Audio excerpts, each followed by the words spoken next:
Johnny with Hardscape.com. We are at a project where they're using our 2cm beach-based porcelain pavers. We are in the process right now of compacting our 2cm so we can do our polymeric sand. So here it is. We're going to be showing you guys the process on the pool deck, installing the polymeric sand on our 2cm porcelain paver.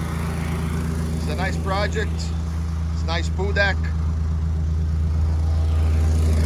So here goes. It's compacting our 2cm, and once we are ready to start watering and activating the product, we will come back and show you guys on the second video.